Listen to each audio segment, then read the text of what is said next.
Саламатсыздарбы? Бул адамды жыгач уста же жыгаччы деп атайбыз. Жыгаччы сөзү кантип жазыларын билесизби?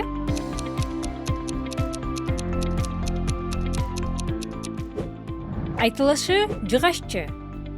Ал эми туура жазылышы төмөндөгүдөй. Эки ч тыбышы катар келип, айтууга тоскоолдук жараткандыктан биринчи турган ч тыбышы ш тыбышына өзгөрүп кетти. Фонетикада бул диссимиляция деп аталат. Диссимиляция катар келген бирдей же окшош үнсүз тыбыштардын бири-бирине таасир этип, башка тыбышка өзгөрүлүп айтылышы. Ассимиляция кубулушунда тыбыштар бири-бирине окшошуп айтылса, диссимиляцияда тескерисинче катар келген окшош тыбыштар өзгөрүп айтылат. Диссимиляция сүйлөөдө ыңгайлуулукту, жазууда тактыкты талап кылат. Сөздөрдүн айтылышы жана туура жазылышына көңүл буралы. Айгүл, мен келдим. Эшикти аччы. Абас байкеме жыгаччылык өнөр атасынан өткөн.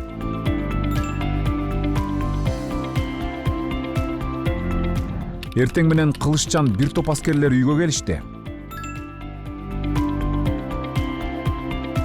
Алы чуркап келип, арыктагы сууну кечти.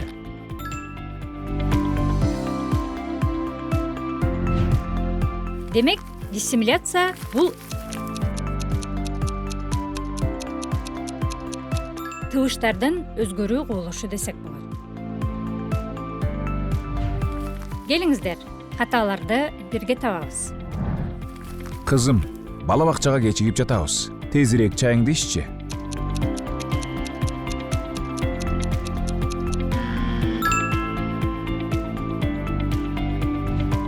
Айдай тоокторго жем чачты.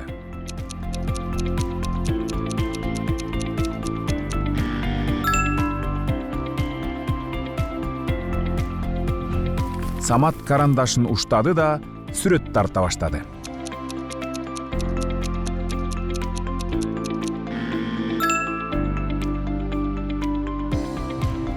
Эртең менен Айза да көзүн ачты да дуалда илинип турган саатты карады.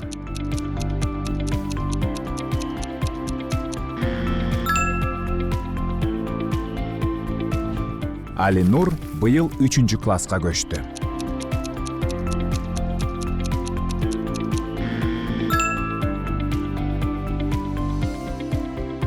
Иш кагазында же жалпы эле жазуу ичинде айрым сөздөрдүн жазылышына күмөн санасаңыз, орфографиялык сөздүктөн караңыз.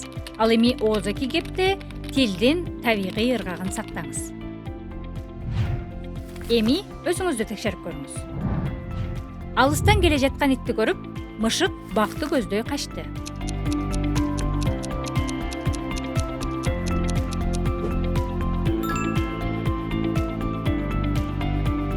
Бүркүт асманга көтөрүлүп, канаттарын кенен жайып учту.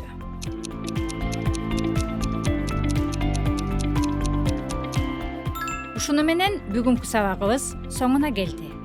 Саламатта калыңыздар.